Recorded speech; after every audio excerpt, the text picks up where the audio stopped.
नमस्कार। Let's mic के एक बिल्कुल नए जानकारियों से भरपूर शो में आपका स्वागत है, जिसका नाम है कॉर्पोरेट दुनिया। ये सिर्फ एक प्रोग्राम नहीं है, बल्कि एक खिड़की है उस दुनिया की तरफ जहां बिजनेस की चालें, स्टार्टअप्स की उड़ानें, मार्केट की धड़कनें और कंपनियों के भीतर की कहानियां आपको समझाई जाएंगी, आसान, रोचक और भरोसेमंद अंदाज में। आइए सबसे पहले नजर डालते हैं कारोबार की दुनिया की आज की खबरों पर। अमेरिका के राष्ट्रपति डोनाल्ड ट्रंप ने ऐलान किया है कि जिन देशों ने अमेरिका से अलग से व्यापार समझौते नहीं किए हैं, उनके लिए 15 से 20% तक के इंपोर्ट टैक्स लगाए जाएंगे। ट्रंप ने कहा कि दुनिया के लिए मैं कहूंगा कि ये रेंज 15 से 20% के बीच होगी। मैं थोड़ा अच्छे इंसान की तरह पेश आना चाहता हूं। ट्रंप का यह बयान ऐसे वक्त पर आया है जब 1 अगस्त की डेडलाइन करीब है, जिसके बाद ट्रंप सरकार नए बायलैटरल डील्स के बिना देशों पर भारी टैरिफ लगाने जा रही है। अगर ये 15 से 20% टैरिफ लागू होता है तो अप्रैल में घोषित 10% बेसलाइन टैरिफ से ये बढ़ोतरी काफ़ी ज़्यादा होगी। इस बीच अमेरिका ने कुछ देशों से समझौते भी कर लिए हैं। इसमें European union, Japan, United kingdom, Vietnam, Indonesia और फिलीपींस शामिल हैं। इन देशों को या तो छूट दी गई है या फिर उनके टैक्स की सीमा तय कर दी गई है। भारत ने रूस से तेल खरीदने को लेकर पश्चिमी देशों की आलोचना पर दो टूक जवाब दिया है। ब्रिटेन में भारत के राजनयिक विक्रम दोराईस्वामी ने साफ कहा है कि भारत अपनी ऊर्जा जरूरतों को लेकर किसी के दबाव में नहीं आएगा। उन्होंने कहा कि हम दुनिया के तीसरे सबसे बड़े ऊर्जा उपभोक्ता हैं और अपनी इकोनॉमी को खतरे में डालने का सवाल ही नहीं उठता। भारत ने साफ कर दिया है कि वो किसी की कठपुतली नहीं है और अपनी आर्थिक नीति स्वविवेक से तय करेगा। रूस से तेल खरीदने पर प्रतिबंध लगाने की मांगों को खारिज करते हुए भारत ने एनर्जी सिक्योरिटी को सबसे ऊपर बताया है। दोराईस्वामी ने कहा कि भारत को अपनी जरूरत का 80% से ज्यादा तेल विदेशों से आयात करना पड़ता है। ऐसे में ग्लोबल पॉलिटिकल प्रेशर या प्रतिबंधों को नजरअंदाज नहीं किया जा सकता, लेकिन भारत की प्राथमिकता अपनी जनता और अर्थव्यवस्था को स्थिर बनाए रखना है। We have a relationship that is based on a number of metrics. One of these is our long-standing security relationship that goes back to an era in which some of our Western partners wouldn't sell us weapons, but would sell it to countries in our neighborhood that use them only to attack us. Second, we have an energy relationship today, which is the result of everybody else buying energy from sources that we used to earlier buy from. So we've been displaced out of the energy market largely, and the costs have gone up. We are the third largest consumer of energy in the world, and we import over 80% of our product. What would you have us do? Switch off our economy? Third, we also see around us relationships that other countries maintain for their own convenience with countries that are a source of difficulty for us. Do we ask you to come up with a litmus test of loyalty? Bharat और Britain के बीच trade agreement पर हस्ताक्षर हो चुके हैं। अब सरकार देश भर में स्टेक होल्डर्स के साथ बैठकें कर लोगों को इस समझौते के बारे में जागरूक करेगी। सरकार अगले 20 दिनों में देश भर में स्टेक होल्डर्स के साथ बैठकें करेगी। वर्कशॉप्स और जागरूकता अभियानों के साथ ही फीडबैक सहित करीब 1000 आउटरीच कार्यक्रम आयोजित किए जाएंगे। इस कवायद का मकसद ये सुनिश्चित करना है कि ट्रेड एग्रीमेंट के ज्यादातर लाभ देश के लोगों को मिल सके। व्यापार समझौते के लाभों के बारे में जानकारी देने के लिए सरकार की विभिन्न टीमें अलग अलग राज्यों का भी दौरा करेंगी। व्यापार समझौता लागू होने के बाद 99% भारतीय सामान ब्रिटेन में टैरिफ फ्री हो जाएगा। इसमें कार, सौंदर्य प्रसाधन और विस्की जैसे ब्रिटिश उत्पादों पर भारत में भी शुल्क कम होगा। इस समझौते का उद्देश्य 2030 तक दोनों देशों के बीच 56 अरब अमेरिकी डॉलर के व्यापार को दुगना करना है। भारत ने ब्रिटेन की चॉकलेट, बिस्किट और सौंदर्य प्रसाधनों सहित विभिन्न उपभोक्ता वस्तुओं के लिए अपना बाजार खोल दिया है। वहीं भारत के कपड़ा, फर्नीचर, जूते, रत्न और आभूषण, खेल के सामान और खिलौनों जैसे उत्पादों को ब्रिटेन के बाजार में एक्सेस मिलेगी। इसके अलावा ब्रिटेन में काम कर रहे टीसीएस और इन्फोसिस जैसे भारतीय कंपनियों को भारत से आने वाले कर्मचारियों के लिए 3 साल तक सोशल सिक्योरिटी कंट्रीब्यूशन नहीं करना होगा। आरबीआई के पूर्व गवर्नर रघुराम राजन ने भारत को अगला चीन बनने की महत्वाकांक्षा छोड़ने की नसीहत दी है। उनका मानना है कि भारत को मैन्युफैक्चरिंग की बजाय सेवाओं और कौशल विकास पर फोकस बढ़ाने की जरूरत है। रघुराम राजन ने कहा कि भारत को मैन्युफैक्चरिंग में अगला चीन बनने का सपना छोड़ देना चाहिए। उन्होंने चेतावनी दी कि ग्लोबल हालात और कुछ मजबूरियां बड़े पैमाने पर कम लागत वाली फैक्ट्री बेस्ड तरक्की को मुश्किल बना रही हैं। राजन ने एक इंटरव्यू में अपनी ये राय रखी। उन्होंने कहा कि भारत को नौकरी देने की रणनीति के लिए सिर्फ मैन्युफैक्चरिंग पर निर्भर नहीं रहना चाहिए। उन्होंने कहा कि अब एक और चीन के लिए जगह नहीं है। उन्होंने ये भी कहा कि दुनिया में मैन्युफैक्चरिंग तेजी से ऑटोमेटेड हो रही है। वियतनाम और चीन जैसे देश कम वेतन के साथ काफी मजबूत इंफ्रास्ट्रक्चर भी दे रहे हैं। राजन ने कहा कि देश 6 से 6.5% की धीमी रफ्तार से बढ़ रहा है। ये पहले अच्छा था, लेकिन अब इतना काफी नहीं है। यानी भारत का इस ग्रोथ से अमीर देश बन पाना मुश्किल है। रघुराम राजन के अनुसार आज के समय में भारत के लिए जरूरी है कि वो अपनी नीतियों में बदलाव करे। हमें ये समझना होगा कि अगला चाइना बनना अब मुमकिन नहीं, इसलिए हमें अपनी रणनीति बदलनी होगी और नए मौकों का फायदा उठाना होगा। देश के सबसे बड़े बैंक एसबीआई और आईडीबीआई जैसे संस्थान एनएसडीएल के आईपीओ में 39,900% का फायदा कमाएंगे। इन दोनों ने 2-2 रुपए में शेयर खरीदे थे, अब इश्यू में इसे 800 रुपए में बेचा जाएगा। कंपनी का आईपीओ 30 जुलाई को खुलेगा। हालांकि इस इश्यू से कंपनी को कोई भी पैसा नहीं मिलेगा, क्योंकि सारे पहले के संस्थागत निवेशक अपना हिस्सा बेच रहे हैं। एनएसडीएल आईपीओ से 4,000 करोड़ रुपए जुटाएगी। इस आईपीओ में एसबीआई 40 लाख शेयर बेच रहा है। एसबीआई और आईडीबीआई बैंक एनएसडीएल के शुरुआती संस्थागत इन्वेस्टर हैं।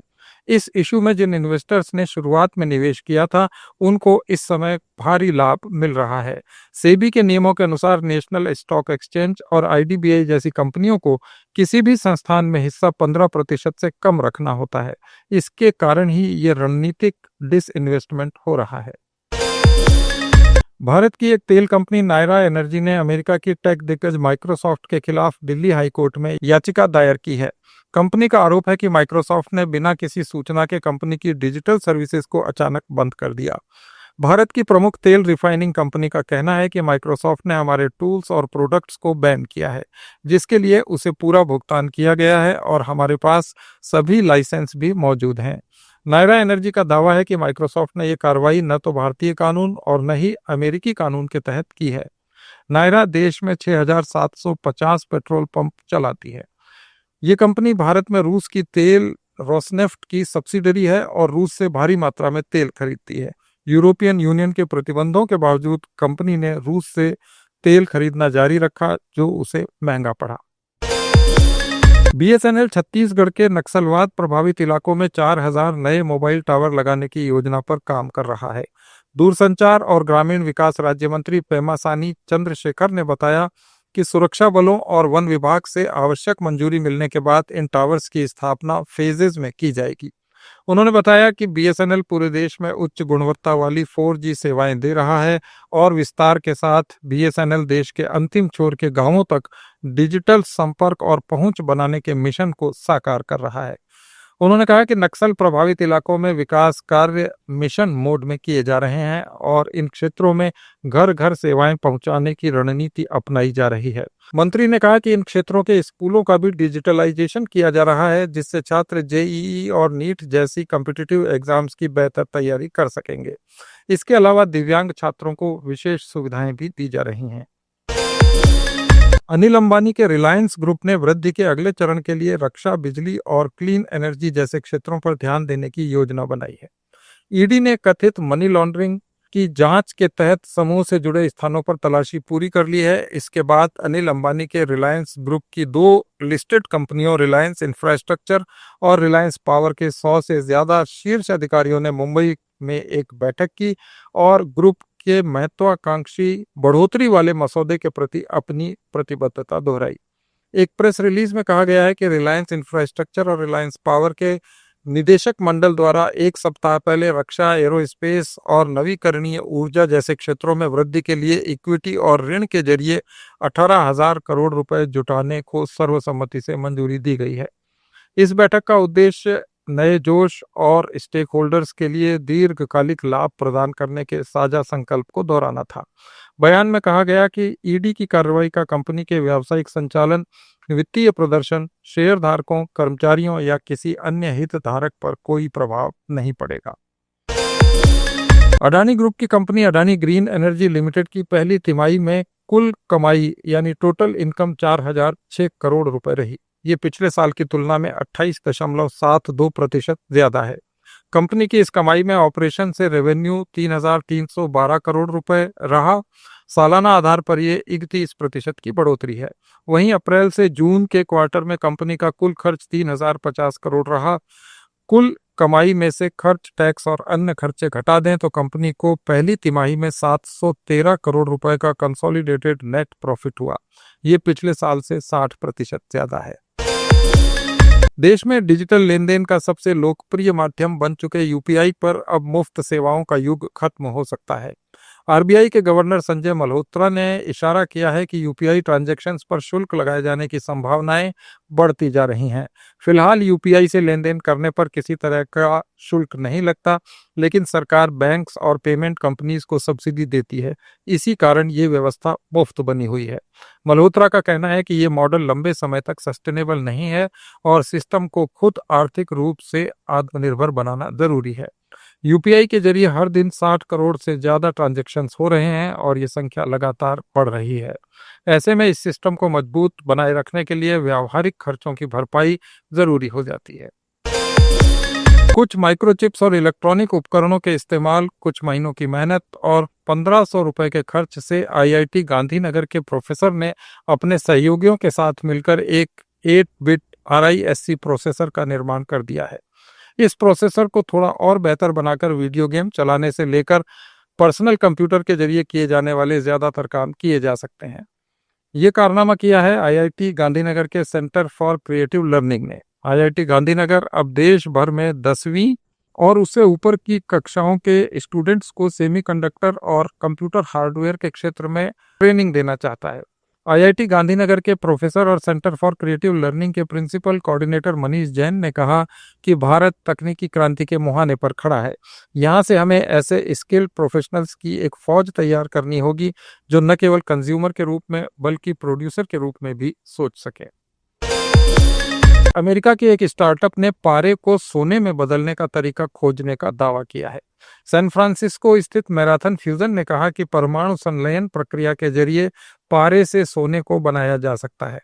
स्टार्टअप के अनुसार सोना बनाने वाला संयंत्र एक साल में प्रति गीगावाट बिजली से 5000 किलो सोना पैदा कर सकेगा।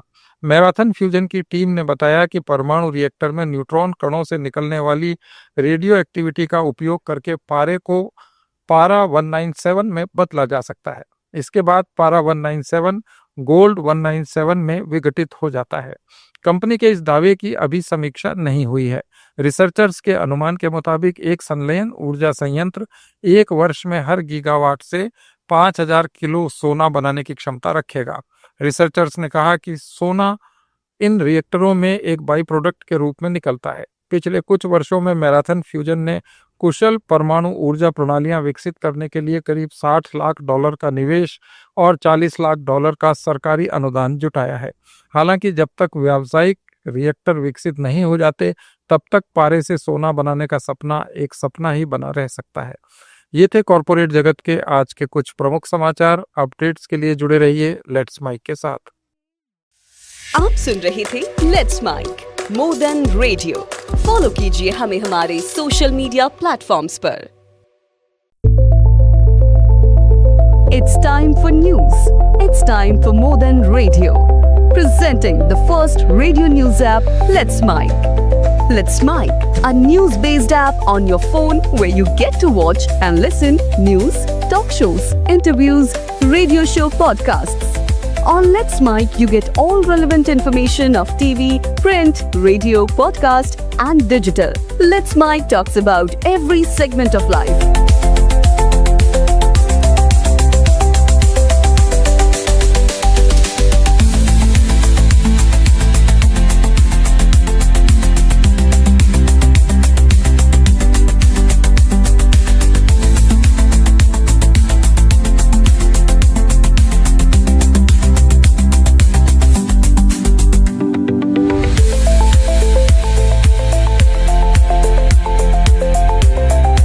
Download the app now from Play Store. Available both on Android and iOS mobile phones.